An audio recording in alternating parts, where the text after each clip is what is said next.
What's going on, everybody? Thank you so much. I'm sorry I'm late. Just got off the show with Jesse, but I got two great, amazing guests today. Steph Sanchez is back to the show. Rob Stats is back. We got a three-headed monster. My head looks the biggest out of all three. It probably is. It's not just doesn't just look that way. It probably is as well. So glad to have these guys here. Let's run the mandatory intro. We got a lot to talk about with these guys, so I'm going to run it. We'll be back in 25 seconds. United look real good right now. Hey, tell you. You down to the right space. Super Bowl bird hangs in the balance. Montana rolling out the right, looking towards the end zone, throwing under pressure, throws his pass. Caught by Clark. Clark got a touchdown. Right back at it. Your host, Ryan Hensley. So thrilled to have these guys. How are you guys doing, Steph? How are you doing? I'm good, man. It's been a minute, so it's good to be back on the show with you. Excited to talk 49ers, man. We got some big games coming up to talk about. Yes, we do. It's a good time. Rob, how are you feeling today, sir? I'm feeling like Deebo Samuel in that first line of your open. Niners look pretty good right now. I love that. He sounded like Grover from Sesame Street in that one. It's my favorite. I apologize. I got an old camera and mic. New one's on the way. We're stepping it up here. I'm gonna look as clear as these guys. Not as good looking, but I will be as clear as these guys soon. I promise you. Man, good news. 49ers all around. Let's talk about the big news of the week. The 49ers clinched the number 1 seed. Rob, what does this mean for the 49ers moving forward into the playoffs and even in this coming week against the Rams? Well, to me, it means they have no excuse not to win a Super Bowl this year, right? This was everything that we had hoped for with the 49ers and more, considering the incredible season Brock Purdy has had. It's put up or shut up time. I don't want to hear, well, they got tired or this or that. They're going to have arrested Christian McCaffrey. They're going to have arrested Trent Williams, I would imagine. I doubt he's going to play this week against the Rams. They're going to have the week off. Like, that's it. You have to win this season. It's been Super Bowl or bust all year, and it's even more so now that they are locked in as the 1 seed. It feels like it's the year. And Steph, I saw you tweeted out Kay Adams' interview with Deebo, and Deebo was talking about how they're going to approach this Rams game. What do you think about this number 1 seed? How great is that? And also their approach to the Rams game. What do you think about it? Yeah, so basically what Deebo said in that video is he expects a start and expects, most of the starters to be playing in that game a bit is kind of what he said. So maybe that's a quarter, maybe that's a half, not sure, but I would expect them to start that game as usual. Kyle Shanahan will make the call as to when to pull them. But what I think about that, I think you got to weigh your options, right? And that's the tough spot that Kyle Shanahan is in, weighing, okay, are these guys going to build up rust, which is bad going into a divisional game, or are they going to get the much needed rest, right? So it seems like the 49ers and Deebo certainly seems like he wants to build up that momentum, right? They want to keep it going. So I think keep the obvious ones that you definitely want to protect out, but I think it makes sense to have most of the guys in there to keep it going. Yeah, Rob, what's your take on what Deebo was saying in regards to they're gonna play? And I know a lot of people are like, "Hey, why even do it?" I know CMC's not gonna play. I'm not sure about Trent. I imagine he is. Sounds like Kyle is just that old school guy. Hey, we're gonna play. We're gonna keep the motion to the ocean, I guess, so to speak. Like they're gonna keep things going. What do you think? Well, we'll see. Just because you play doesn't mean you play the full game. That's one thing. Also, I feel good about this game because the Rams are kind of in a similar spot. Sean McVay has already talked about like, hey, we want to get people healthy. And the fact that it's Kyle and Sean, like they have a lot of respect for each other. They're friends. I feel like they'll talk to each other and be like, look, let's just try and get the hell in and out of this thing. And, we'll see in the playoffs if that's the case. But I just feel like it's going to be very much like a preseason game to me anyway. That's what I'm hoping for, frankly. Yeah, I think that's and the Rams too. It's not just the Niners. The Rams are approaching it that way too, from what I've heard. I saw an interview. I don't know. I can't think of the name of the coach, but I saw an interview with him, and he was basically saying Sean McVay, thank you. And he was said they're going to approach the game the same way. Like the main thing for them and the Niners is that they're going to put themselves in a good position for the postseason. And I think that's great. I personally want to see Sam Darnold and Jordan Mason cook the hell out of the backups for the Rams. Like that's what I want to see. maybe a little Brandon Allen at some point. Who knows? I don't want to see Sam Darnold under any circumstances. Well, you're going to. You're going to, Rob. Here's what's going to happen, Whether though. you like it or not. Drives me nuts, right? Sam's going to play. He's going to throw some balls that look really good, and people are going to be like, oh, Sam Darnold, he looks so good. Look at that rocket ball from Sam Darnold. I wish I could see Sam Darnold in this offense. No. But they're coming. They're coming on Sunday. But then you know what also is coming? He's going to throw a pick to the Rams reserve players, and then all of that's going to disappear real quick too. So yeah, I was wondering if you guys would be willing to bet that Sam Darnold would not throw an interception in this game. No, you wouldn't bet. What if it was like 10-1 odds? Would you take that bet? No. Brother Bob is throwing in the super chat. Says big news is you three are adults and pros, and others PP are not. And then he also says Steph really is related to Bosa and could stomp PP. PP is on Brother Bob's naughty list. For those who don't know, he's talking about PP refers to Purdy's pimp. He's talking about a guy. I think you may know who he is. But thanks for the super chats, Brother Bob. Thank you so much, man. Good to have you here. Let me ask you guys this. It is the new year. And I know we're talking football here, but I did want to get this before I forgot. Do you guys believe in New Year's resolutions? And if so, what is your New Year's resolution? I don't really believe in New Year's resolutions. I don't really I don't really like them just because it feels like a tall task at the time, and then it's hard to keep going. I've seen a lot of people talk about like you got to set quarterly goals or monthly goals, and those seem like more attainable. People are able to get them that way, but having like a New Year's resolution, it feels like trying to boil the ocean, right? And ultimately most people can't stick with it, and there's a reason for that, right? So I don't really believe in them. I don't do them, but I have small goals that I like to attain throughout the year. Right, little victories. What about you, Rob? There's a reason I'm asking this question, by the way. I promise there's a reason. I want my hair to look half as good as Steph's. And then let me tell you, talk about boiling the ocean.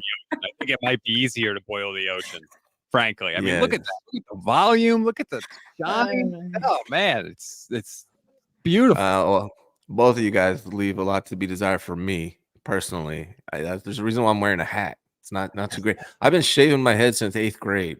I shaved my head with the basketball team in 8th grade. One girl told me it looks great shaved, and I've been doing it ever since. I don't even own a brush. I haven't owned a brush in like 30 years. So that is such a male thing to do. One girl told very me low maintenance. Yeah. Done. The reason why I ask you this question, because I agree with you. I'm not big on New Year's resolutions. I think you can set goals any day you wake up. But I'm curious, I think for fun, what should the 49ers New Year's resolution be? That's why I asked you this question. What should the New Year's resolution be for the 49ers? What is it? It's easy. Win a Super Bowl. That's it. And the great thing is they have a little over a month to attain that goal, right? So that one right now, the number 1 seed, feels really attainable. As Kyle and a lot of players kept reiterating, the great thing about having the number 1 seed is you only have to win 2 games to then get to the Super Bowl, right? So you're pretty much giving yourself a free win into the next round. And so, yeah, I think for the 49ers, that should be their one and only resolution of the year. Yeah, Rob, I think Steph nailed it. Do you have another one, or do you agree with her? I agree with her, and I would also like to add no more Ronnie Bell on punt returns. Please, dear Lord. What is that? Kyle announced yesterday they opened the practice window on Ray McLeod, who himself has had fumbling issues at times, and I was thanking the Lord above that we don't have to see Ronnie Bell. I mean, every time he's back, I don't know if it's just at number 10 with the 49ers and returners or what the hell is going on, but my God, I mean, he's running towards punts that he has no intention of fielding. And then he has to like spin out of the way so he doesn't touch the ball and cause a fumble. Like, no. Give me Ray, please. I think that's a great one. I think that's a great one. I've been tweeting out every week since he's been returning punts to please stop doing that. I don't know what Kyle sees in it and why he's okay with it. It seems like if anybody watching would feel a little sketchy with that guy back there. But back to Steph's New Year's resolution for the 49ers. What's your confidence level in 6 this year? That's the big question for me. I feel like the 49ers are just it feels like the season of destiny for these guys. Everything's like they're breaking records. A quarterback with this unbelievable story, like everything is clicking. It just seems like it is laid out for the 49ers to win a Super Bowl. What's your level of confidence that that happens this year? I mean, I I think it has to happen this year. I think every year, like us 49er fans, and I'm sure the 49ers as well, go into the season, go into the playoffs feeling very confident that this is going to be the year, right? Ultimately, there's a lot of different factors besides just thinking that go into, ultimately being that team. But, I think the fact that they've been here before, the fact that they know what it takes to get there, and I think hopefully now they know what it takes to get over that hump, right? I think this is the best year to do it. Now, I know I'm maybe thinking ahead, but obviously the team standing in their way would be the Baltimore Ravens if they get to that point as well, which they're looking just as strong as 49ers do on the AFC side. So to me, those are the two teams that everyone should fear and are the favorites to get to the Super Bowl for obvious reasons. And so, that's a challenge in itself. But, I think the 49ers have the players and the coaches to get it done if they want. Yeah, I agree. What do you think, Rob? I said when the Niners clinch the number 1 seed, they're going to the Super Bowl. Like, I feel 100% confident they are going to the Super Bowl. Yeah.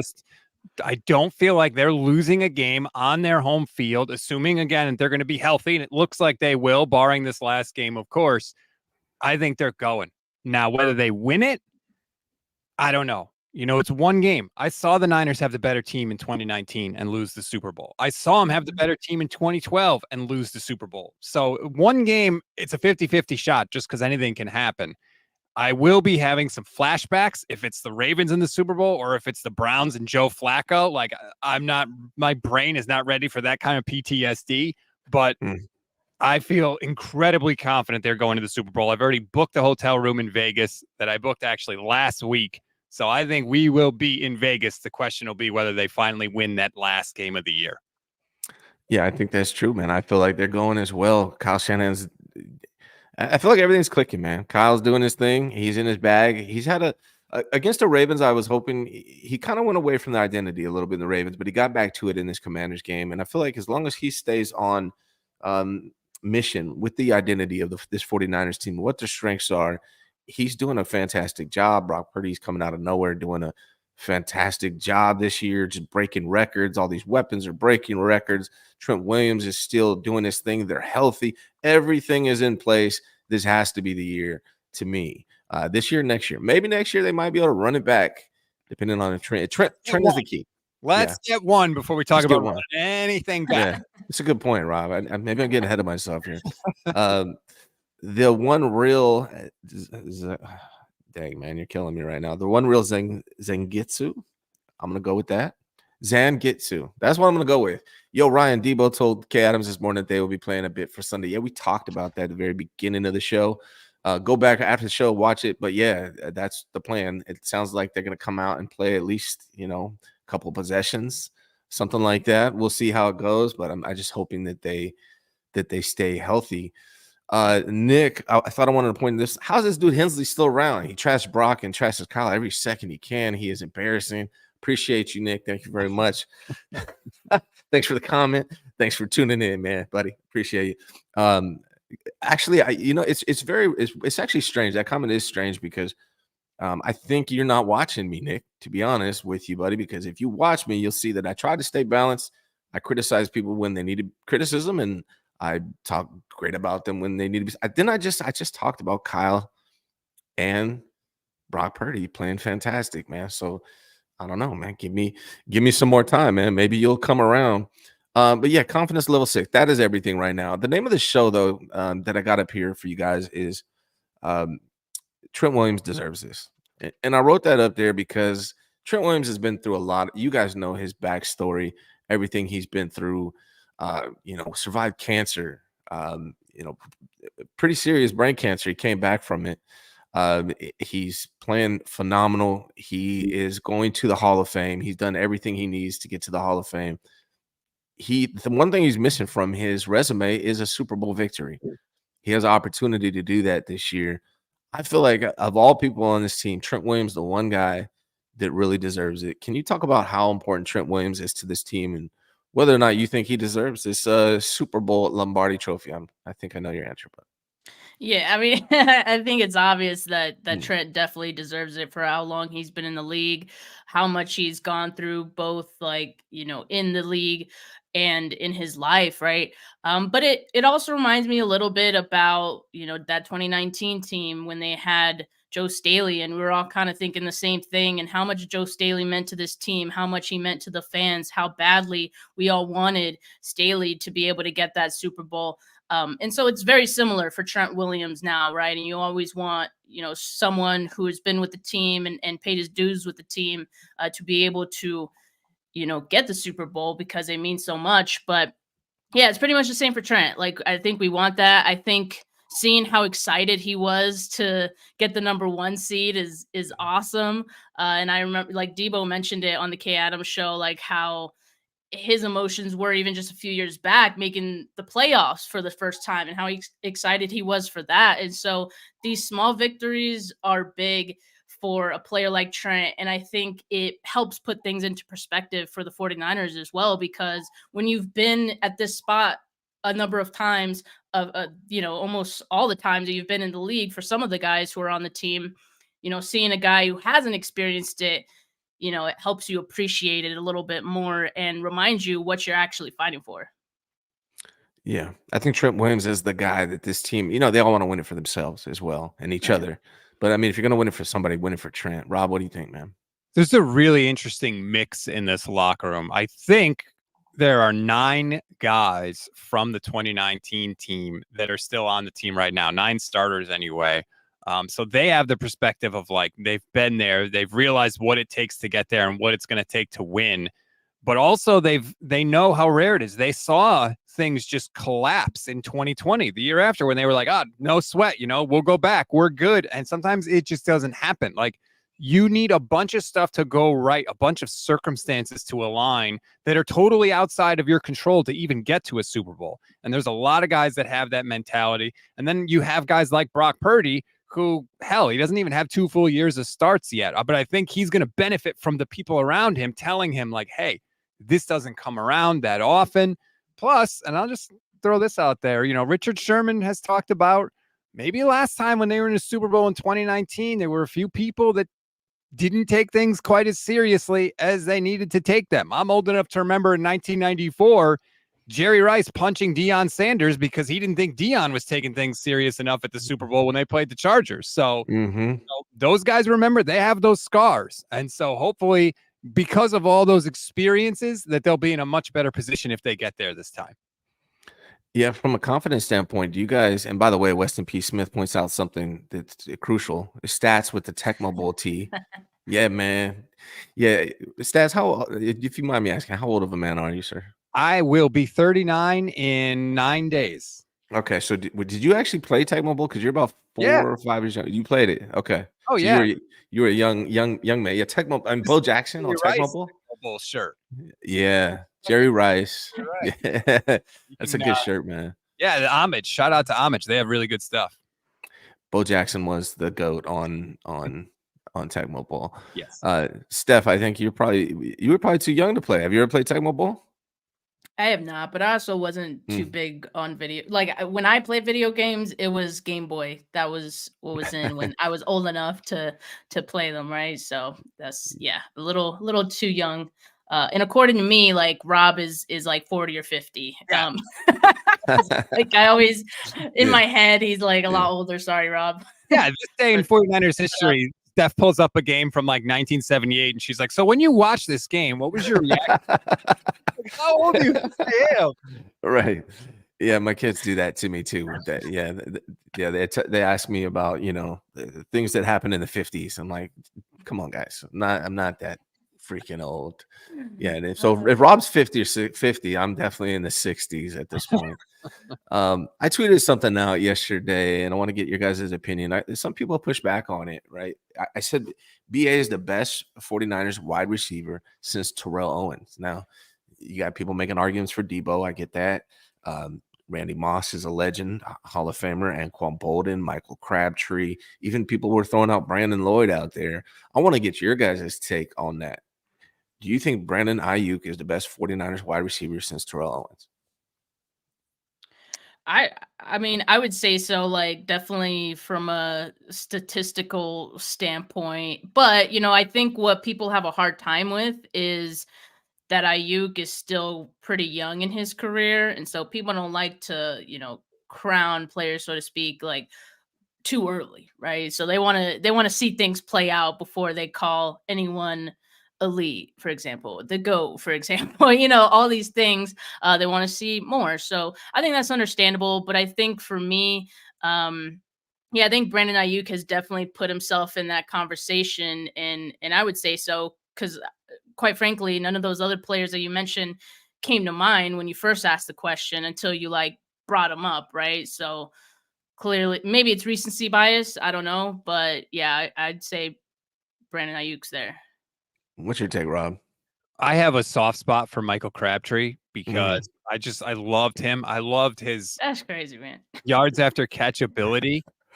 And I think before this year, you could have made an argument for Crabtree over Ayuk, but Brandon has taken things this year to a different level. He's just absolutely insane.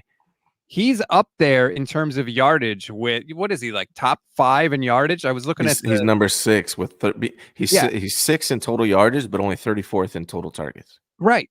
He would have, if you gave him even the lowest reception total of somebody that's ahead of him, he would have 531 more yards. So he has so many less receptions and opportunities than these other players, and he's still producing at a similar level. It's incredible what he has done. He has squeezed the juice out of every single reception that he has gotten. So I think you have to give it to Ayuk right now. I've always loved Crabtree. I think if he had a better quarterback, he would absolutely be. If he had Brock, I think Crabtree would be putting up crazy numbers. But, if ifs and buts were candy and nuts, we'd all have a Merry Christmas. Shit. You know what? That's one of those old people saying. Yeah, I was like, I love okay. it. Yeah. Now, I guess nowadays they say if was a fifth, we'd all be drunk. I think that's the new one, the new version. I'll update my material. Yeah. Yeah, man, that's good stuff. Yeah, no, Crabtree was, honestly, Crabtree reminds me a lot of Ayuk. They have very similar traits. Like they're very similar in that regard. And all those guys were great. Randy Moss is a legend. In his prime, he's better than all these guys, if we're being real. Anquan Bolden, amazing hands, super tough. Ayuk has a little bit of those qualities that Bolden had as well. Brandon Lloyd, he could have been phenomenal with the right opportunity. But overall career in production and just consistency, it's got to go to BA for me. Real quick before we get back to the show, the real one, he says it's Azan Gitsu. I apologize. He says, I'm sure Rob can tell you, Ryan, a few things about that licking Homer's behavior. I imagine, I'm not sure you're talking, probably the guy that came at me sideways. I imagine that's who you're talking about. Thank you for the super chat, man. Much appreciated. And then Jim Everett, I got to set this straight, okay? Jim Everett, he's a Rams fan, so he likes to stir up the chat. Ryan is correct. Purdy's a ding-dong, undersized, limited system quarterback. This was said in last March, I think, April, maybe last April. I took back the dink and dunk thing a month later because I think I had the definition wrong. I just didn't think he was going to be able to push the ball downfield. He obviously has. He did not last year. And by the way, Rob, you put out a great video about people comparing, like, how did you think he was that? Because last year he was. I think he was 2 for 6 over 30 yards with an interception. This year, he's absolutely dominating. The way he's playing now is not the way he played last year. So my take on Brock Purdy last year is different from my take on Brock Purdy this year because he's playing differently. So don't pay attention to Jim. I love Jim. He's always in the chat. Thank you for being here, even though you're a Rams fan. Thank you for being here. But try not to stir up the pot anymore with the think and dunk stuff, please, sir. I'm worn out of it. I don't know about you guys. Let's see here. Yeah, definitely. Yeah. All right. Let me get into these awards. I give out awards to the 49ers players, and I want to get your takes on the awards I gave out. So, Defensive Player of the Year, I gave it to Charvarius Ward. I would like to get your take on whether you think that's correct, and if not, who would you guys choose? Steph, we'll go Steph. As soon as you said giving out season awards, Mooney Ward is the guy that came to mind for me. I mean, just what he's been doing on the defensive side of the ball. I mean, I think it's clear to all of us that he's having an all-pro year. And the fact that he's starting to mix in the interceptions now just really solidifies that beyond just, 49er fans. I think he's definitely going to get that nod this year.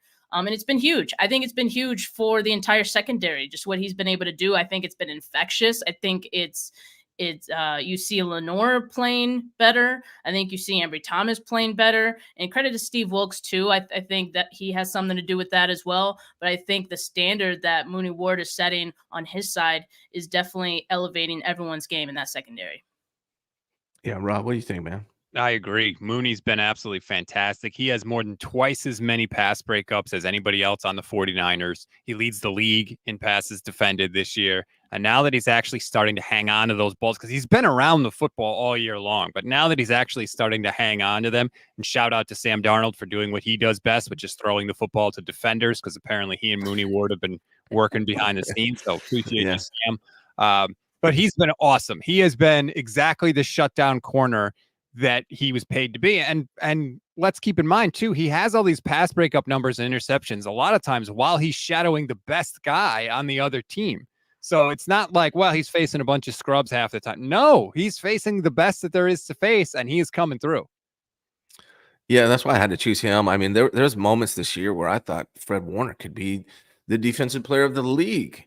But then he's had a few games where it just wasn't quite clicking for him. He leaves the 49ers. He leaves them in tackles, so we got to give him that credit. But he also leaves them in missed tackles with 23. It's been a thing for Fred Warner. I'm not sure why. Fred Warner's great. Don't get me wrong. He's still one of, if not the best linebackers in the NFL. I just think what Charvarius is doing has overshadowed it here towards the end. Especially, I think with that last interception, kind of sealed the deal to me for Charvarius Ward for this award. So that's why I gave it to him. Offensive comeback player of the year. I don't think this one's debatable. I originally I just had comeback player of the year, and I gave it to somebody else because I have another one for Brock Purdy. But I divided it into two because if you look at the offensive comeback player of the year, it's a no-brainer. While it's Brock Purdy, I want to get your take on that stuff. I mean, yeah, absolutely. I can't really think of another player who would deserve that more than Brock Purdy. I know outside of the 49ers, of course, you could have that debate. But, I think it's pretty obvious that what Brock was able to, come from with his surgery, and he was able to come back sooner than we all expected. And I know everyone was like worried about, would he still have the same arm strength? Is he coming back too soon? When is he going to be 100%?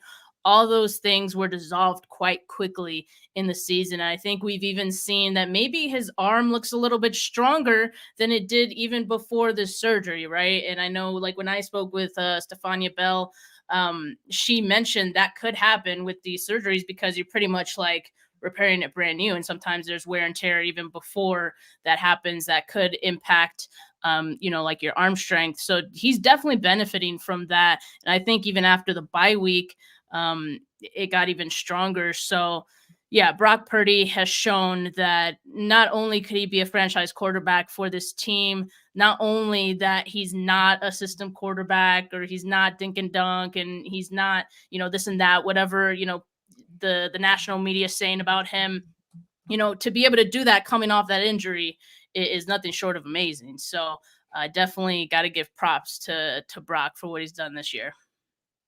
Yeah, I'm sure you agree, right, Rob? Is there any other? I don't know.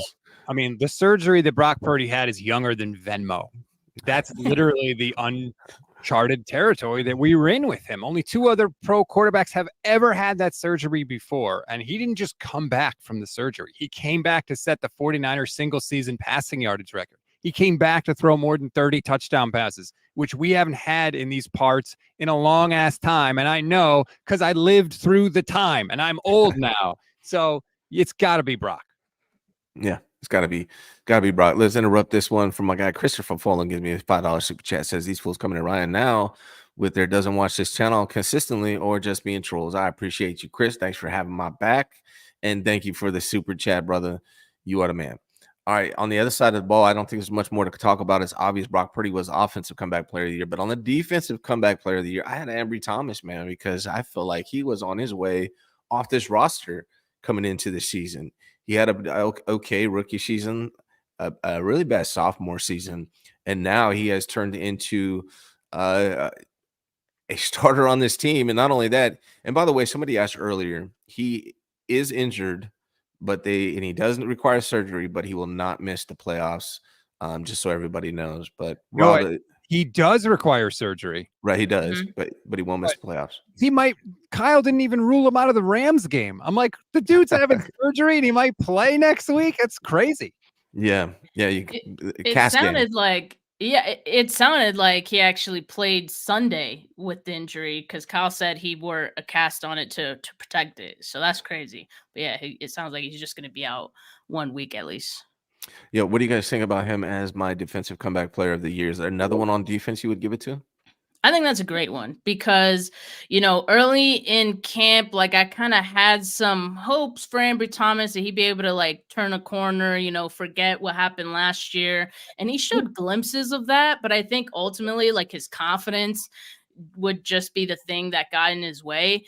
And so I think we were a little worried once he started to get more snaps out there, what that would look like. Like I was a little worried. I was like, man, I don't want Ambry Thomas out there. Let's just keep Isaiah Oliver. But once they made that switch, it's changed everything for this defense. Like, not even an exaggeration. That was one of the moves they made after the bye week that really changed the makeup of this defense and the secondary, really. So Ambry Thomas, I don't really know what talks he's had with Steve Wilks, but I imagine they've been some great ones and confidence building ones. And it seems like Steve Wilks believing in him has really changed how he's approached, his game on the field. I think that's really helped him. Like I said earlier, I think Mooney Ward being who he is this season has helped Ambry as well. I mean, it's just been great to see him. He's coming back from not having a lot of confidence, right? And just getting kind of beat up with that. So credit to him for turning it around. That isn't easy to do. And get out of your own head. So, credit to him. Definitely is a good one for this one. I agree. All right, I got underrated offensive player, and I went with Juwan Jennings, man. And I feel like it's kind of been evident since he got his concussion, and I don't know what the heck's going on with him. His concussion seems to be taking longer than most people to come back from. He's still in protocol, and I think it's been a week and a half, 2 weeks. Now for Juwan Jennings, so hopefully he's okay. More importantly, for his overall livelihood than football. But from a football player standpoint, from what he's been doing on the field, I think he is undervalued just because of his presence, his run blocking ability, his clutchness on third down. There's a reason why they call him 3rd and 1. He's just a tremendous player. He gets in the head of the defense. He's tough as hell. Him and Ayuk share those qualities together, but Juwan Jennings likes to talk. He likes to get in their head. He's super important in the run game, and I think we saw that missing against the Ravens a little bit. So underrated offensive player of the year, I got JJ. What do you guys think? I'll let Rob go first on this one. Yeah, I guess you can give it to Juwan. I think his contributions are overstated, to be honest with you. Overrated offensive player. I hate when people are like, oh, the 49ers offense is really struggling. They really missed Juwan Jennings. We got 6,000 all pros, but when the offense is struggling because they don't have the 7th rounder in Juwan Jennings, like he's an okay player. He's fine for what he is. He blocks his ass off, which he deserves credit for that. He can make some catches. But, to me, like, what's the difference between Juwan Jennings and Kendrick Bourne? To me, they're pretty much the exact same guy. I disagree with that, wholeheartedly. I disagree with that. That's crazy because so a couple years ago, I remember tweeting out like Juwan Jennings is just I think I used the word cheaper or just a younger Kendrick Bourne, and at the time it some people were comfortable with that. I got some pushback too, like people just weren't ready to say that about Juwan Jennings, but I think now fast forward to where we are today. And I think Juwan Jennings is above and beyond better than Kendrick Bourne was. And Kendrick Bourne was good, but you look at Juwan Jennings, and he's been very reliable. So reliable. You remember Kendrick Bourne used to struggle with drops, and he used to be that 3rd down guy too, more or less, but he struggled with drops a lot. which is not something that we've really seen from Juwan Jennings. And you add the fact that he's a much better blocker. And so that's the reason why I would say that, Juwan Jennings, I think is better than Kendrick Bourne. Could you argue that maybe there's another underrated player on this team? Perhaps, but I like that one. I just can't think of someone off the top of my head right now. But I think Jennings is earning himself a decent contract in the NFL. There's going to be a lot of teams interested in his services just because people love the physicality that he plays with, the way that he blocks. That's very valuable to coaches, and just how reliable he is to this team. I think he could be a solid number 2 on another team. I agree with Steph, Rob. Oh man, a solid number 2. If Juwan Jennings is your second best wide receiver, you're in trouble. Well, look at what Kendrick Bourne. Kendrick Bourne was, albeit it was the Patriots, but when he went to that team, he was getting some nice little run there too.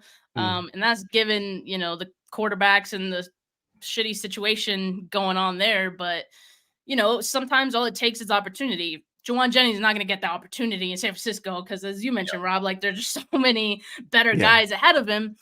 But I think when he gets the opportunity, we'll see. He'll be a fine number 2. You know who I wish I could give it to? We just haven't seen enough, especially after last week. Elijah Mitchell's really freaking good when he plays, man. He got in last week, and I'm rewatching that game, and I'm like, this dude is fast. He's running over people. I forgot, because he's missed so much time. But the problem with Elijah Mitchell has never been productivity. It's always been availability. If he can even stay healthy, he's like a guy that I'm actually nervous about next week because I imagine he's probably going to get a lot of run. And it'd be really nice if he was healthy going into the playoffs and you can have that 1-2 punch. I would love that. Yeah. I think, that there's another one. And yeah, I'm going to choose Juwan Jennings with my original. I'm agree with Steph here, but I think there's another guy, maybe 2. Maybe there's 2 other guys, and they're on the offensive line. One is going to be Jake Brendel. I think he's done a pretty sneaky good job.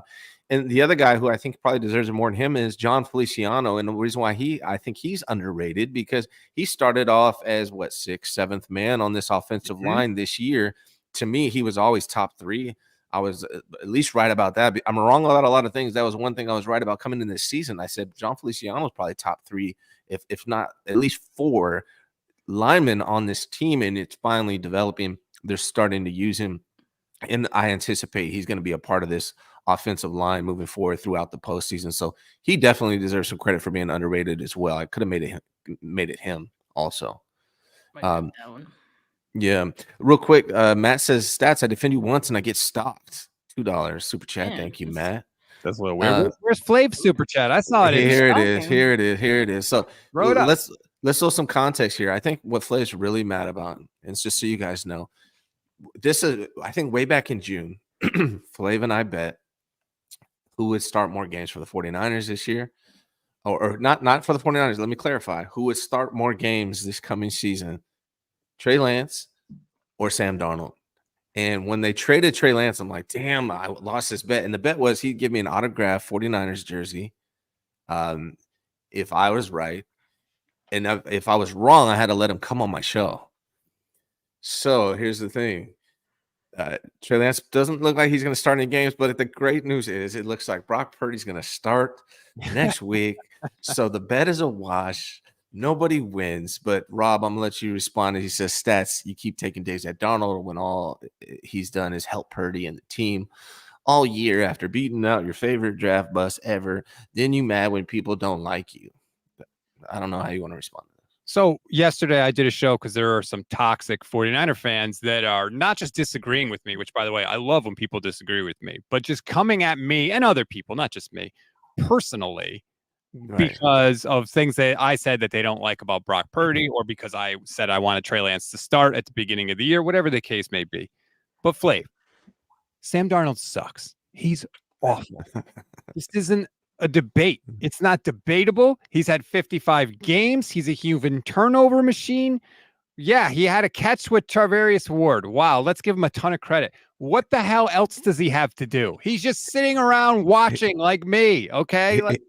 Rob, let me jump in here too, because Flav, here's where your bias is extremely, extremely exposed. Okay, You said, why are you taking shots at Darnold when all he's done is help Purdy and the team all year? After beating out your favorite bust ever, the guy you're referring to as the favorite bust ever, Trey Lance, did nothing but help Brock Purdy when he was here. He's the one that taught him the offense. Brock Purdy went to Trey Lance's house. Trey Lance taught him the offense. So why is it okay for you to take shots at Trey Lance, but you get offended when someone says something about Sam Darnold? That is clear bias for the exact same reason. I think you were just exposed a little bit, my friend. Let's get back to the show.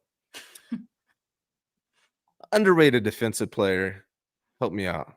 I got Tashawn Gibson, man. I feel like he's been nothing but solid. I don't believe he's given up a touchdown his entire time with the 49ers over the last 2 seasons. I believe that's an accurate statistic. So I got Tashawn Gibson as underrated defensive player of the year. I want to get your guys' takes, Steph.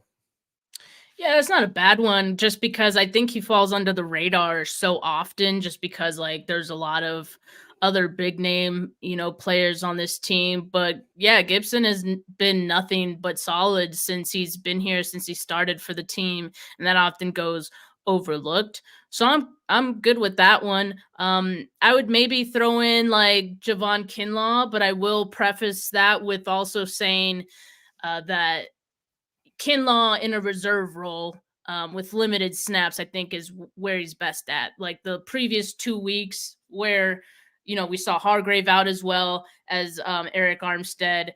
Kinlaw had to hold the load there a little bit, and we kind of, when he gets more reps, he's not as explosive, he's not as effective, and I think that just comes from that's just not his role. Like I don't think he's really ever going to be successful at that. But like if you keep his snaps at a minimum, he's a rotational guy only. I think he could be a really solid guy, and he has been when he's had that specific role for this team this season. So I'd maybe throw his name there too. I think that's a good one. Rob, what do you think?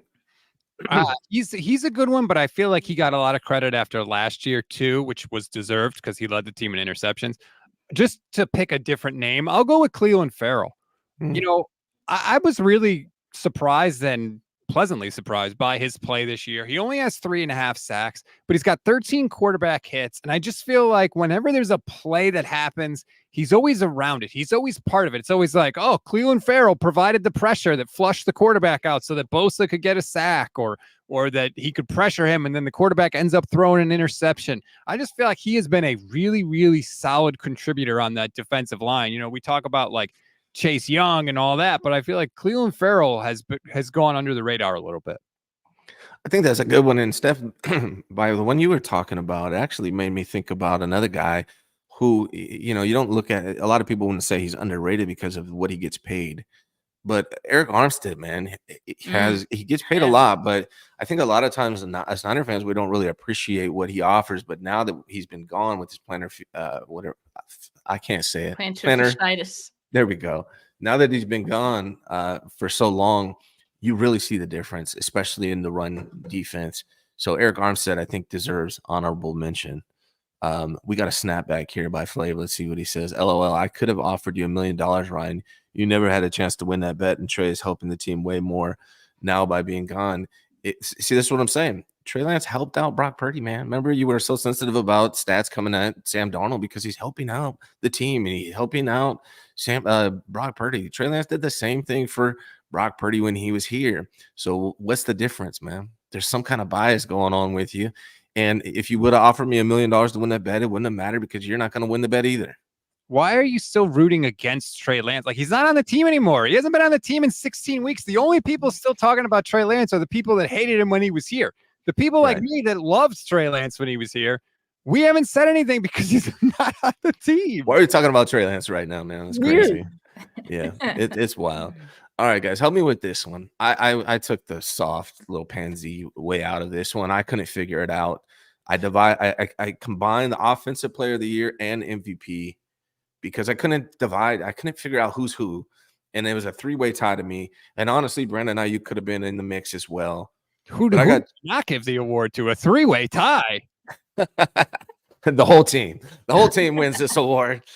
So I got Trent Williams, Brock Purdy, CMC. You guys, hey man, You're a better man than me, Stats. If you can divide these and tell me clearly who's the offensive MVP or player of the year, and then who's the MVP, you guys go ahead. Let me know. How do we do this? Well, if I had to pick an offensive MVP, it's Christian McCaffrey. Just because the man has 21 touchdowns, more than 2,000 all-purpose yards. He's got, 114 first downs on the season. That's more than, I think, all but like 5 running backs since the turn of the century.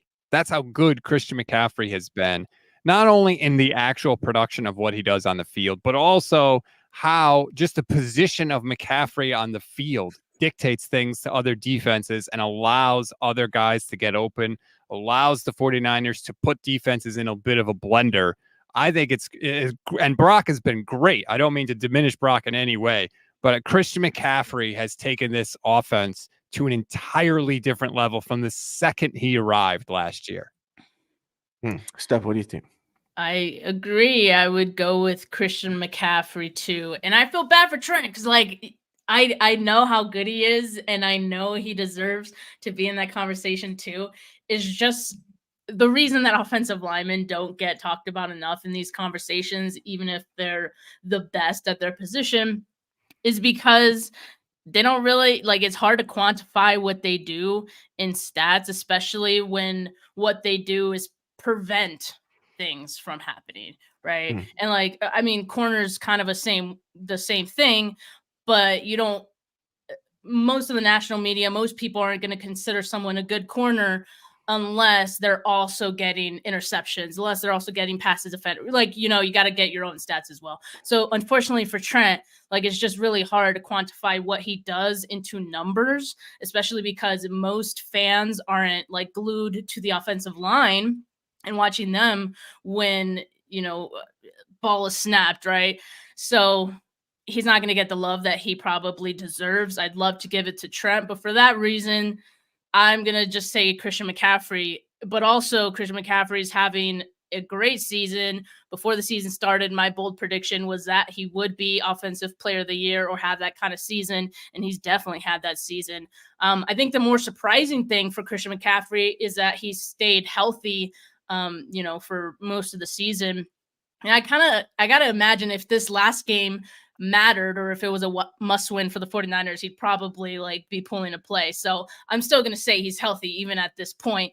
Yeah, I think that's been the most surprising thing, more so than him being in the MVP conversation, more so than him being offensive player of the year and having that kind of year. Okay. So Stats, you said you're giving it to CMC for MVP. So who's offensive player of the year? Trent or Brock? I have a really hard time with offensive linemen. I'm not saying Trent Williams is good. I'm saying I'm not qualified to evaluate Trent Williams' play in any way, and I have no idea how to compare what Trent Williams is doing to Brandon Ayuk or Brock Purdy or anybody else. So I don't mean to slight Trent Williams, but I'm just not going to pick him for any of the awards just for that reason. But he's awesome. He's incredible. He's going to walk into the Hall of Fame. I think he's tied or one behind the most Pro Bowls by any left tackle in league history. He's the man. But if I had to give offensive player of the year, I don't know. I'm debating between Brandon Ayuk and Brock Purdy. I guess I'll give it to Brock because Brock has a harder job being the quarterback, but you could make an argument for either guy. All right, you guys. What do you think, Steph? Yeah, for me, I guess it'd be between Purdy and CMC. But again, I want to give it to Trent, but kind of what Rob said, it's just hard without stats to kind of back that up, just because a lot of us can't really evaluate that position without the stats in front of us. And so it's tough. Here's what I'm going to do, just because the name of the show is Trent Williams Deserves This, man. And I'm gonna give it to Trent Williams. Let him win something. And here's the reason though. I honestly, it's tough because Christian McCaffrey's having a phenomenal year. Brock Purdy breaking records. But if you take Trent Williams out of the equation, I don't think either one are able to do what they're doing. And for that reason, that's what makes him the most valuable player. Will you take Trent Williams out of this equation? This whole thing, if the 49ers win a Super Bowl, and hopefully they freaking do, if Trent Williams retires, there is no run it back, in my opinion. What are you going to do? Who are you going to put in there? There's no running back without Trent Williams. Trent Williams, to me, really, you can make a case, is the most valuable player on this team and this offense, because without him, Brock can't do what he does. Without him, CMC doesn't do what he does. CMC's best run is to the left, that toss left off of Trent Williams, leading the way, plowing people out of his way. I'm going to give it to Trent Williams, man, and I really believe that. I really like do. it. Thank you. Can't argue Thank with you. it. Thank you. I appreciate it. All right, we got some super chats up in here, guys. Let's see. Imagine building your brand off of one Tate, says Matt McCohen. Flav, you talk about Jimmy every day stats, and he's not here. And Trade helped out the team a lot in meetings with all his JV experience. I'm sure you're right. Okay. I don't talk about Jimmy Garoppolo. In fact, Steph, you and Jay talked about Jimmy Garoppolo on your show today with the point. Yeah, we did. Right. We do, sometimes bring him up, but more so as a comparison of like, hey, we're glad we don't have to worry about that anymore. I don't talk about Jimmy Garoppolo every day. I was the guy in the offseason saying that's the magic of divorce, that I don't have to think or talk or speak about Jimmy Garoppolo anymore because he's gone. So you're just incorrect, Flav. And I know you got all hurt because I used to brag on Jimmy Garoppolo, which, by the way, I was 1,000% proven correct. Dude couldn't even last 8 games this year without Kyle Shanahan carrying his bum ass. But no, I don't talk about guys that aren't on the team anymore. Yeah, it is kind of funny, Flav, that you went hard in the paint for a guy that was benched within 4 days for Aiden O'Connell. Now, I will say this. If you go look at Flav's Twitter, literally every tweet has the word Trey Lance in it. If you go look at Rob's, there's not the same ratio of Jimmy to other tweets on Rob. So I'm gonna go with Rob on this one, Flavor. And then Tyler says, Ryan, I have to say this, Flav has to stop with the Trey Lance exhausting listening to Flav mentioning Lance when he is off the roster. Yeah, you think the anger would subside by now? Flav says, sounds like people hate the reminder of sounding dumb for 3 years. Trey's not here because he offered the team less than Darnold. Let's keep it real. Well, if you don't want to be reminded of sounding dumb for 3 years, you went hard in the paint for Jimmy Garoppolo for 6. You can't hurt me with Trey Lance takes anymore. Like, he's gone, and the team has a level of quarterback right now that's better than anything they've had since Jeff Garcia was there. Like, you could say whatever you want about Trey Lance. He's gone, and the team is just fine. So go ahead, I guess, if that's your jam. All right, guys, I want to get your take on this one. Does Jed York deserve some credit for this team, man? I think a lot of people, Jed York was the butt of a lot of jokes for many years. But he's built this team. Now, I necessarily don't think it was a need to extend Kyle Shanahan and John Lynch so far. Not that they're doing bad. I just didn't see the need to extend them so soon. But you got to admit, man, this team is strong from top to bottom, coaching staff, general manager, roster. Does Jed York deserve some credit for that? Yeah, of course he does. I mean, just for the hiring of Kyle Shanahan alone, like, he deserves a lot of credit for that too.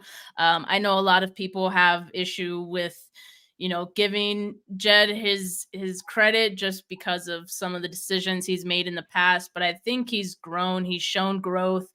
He trusts this regime wholeheartedly. And I think we really appreciate that. When it comes to signing guys or extending guys to big contracts, I think they got to go up to Jed and be like, hey, is this cool? You cool with us making this decision? What do you think about this and that? And, Jed gives a thumbs up, again, because he trusts these guys to do what they do. And I think we appreciate that, because it's turned into, this very successful team that has been in playoff contention for several years now when they've been healthy. So, yeah, Jed has a lot to do with that. Yeah, I agree. What do you think, Rob? I don't like to give owners credit. I think owners have the easiest job in the world. Sign the checks. Your labor costs are capped. There's a salary cap. So, I mean, on the one hand, I do want to give him credit because they've paid a lot of guys. But on the other hand, like, no matter how much he pays to any individual guy, his labor costs are always going to be whatever the salary cap is. He certainly hasn't done a bad job in the Shanahan regime, but he's also done a horrible job outside of the Shanahan regime. So I don't like to give owners credit for a lot of stuff. I don't like you were. It doesn't sit right? It doesn't sit right. Yeah, he was born into his money. Congratulations for hitting the birth lottery, Jed. Just don't get in the way. Yeah. Just don't screw it up. And to his credit, with Kyle Shanahan, he has not.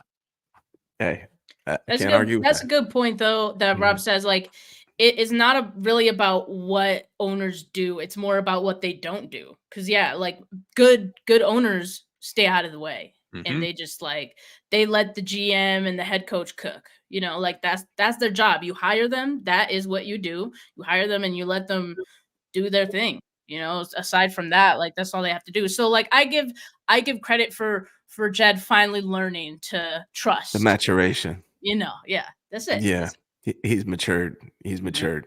So you got to give him credit for that. But I also agree with what Rob is saying. Phone is ringing off the hook. I'm about to get to work here in a little second. He also deserves credit because one thing that he's paid for that hasn't been in the salary cap is he fired Tom Sula and he fired Chip Kelly and paid them a lot of money not to coach. And that's in addition to paying all the money for the salary cap. So he does deserve credit for being willing to pay those because some owners don't. Some owners are like, I'm not paying coaches not to coach, so we're just going to stick with this bum, whoever it might be.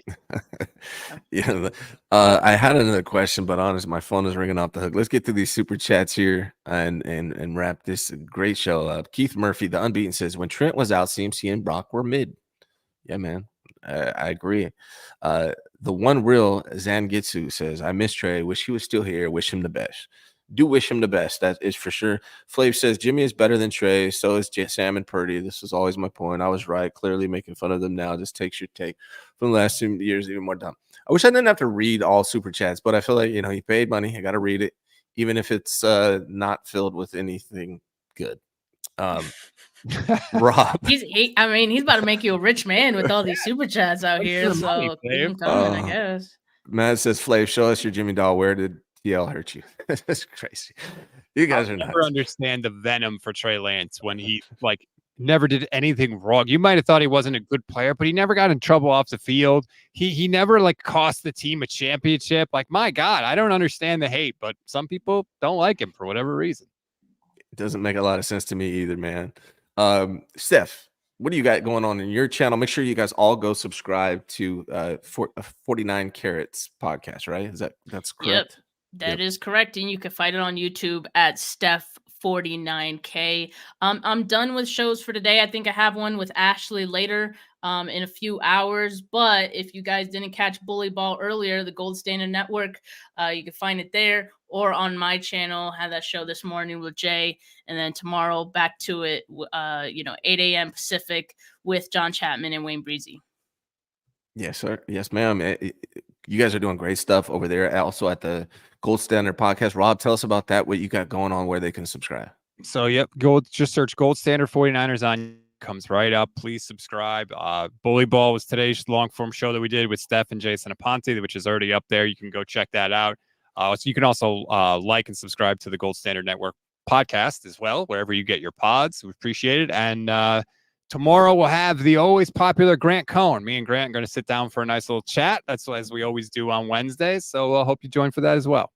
I'm just going to say this right now, just to put it on the table. I've been doing 9 a.m. shows every freaking week, but because Grant and Stats are going on 9 a.m. Wednesdays, that's the one time I don't go live at 9 a.m. because I'd rather watch that than try to compete with these two juggernauts. So the coach and I will be on after those guys are done. The coach and I tomorrow, Wednesday. Yeah. I moved my whole schedule because of you guys. I didn't realize that they had that kind of effect. Thank you. Yeah, man. You guys are juggernauts. I can't, maybe one day I'll be able to compete, but not yet. Not yet. You guys, thank you so much for coming on the show. Really appreciate it. Super fun, always entertaining. Make sure you guys hit the like button on this video, subscribe to this channel, their channels, all that good stuff. And we will be back tomorrow with the coach on Wednesday. Thanks, guys. Thank you.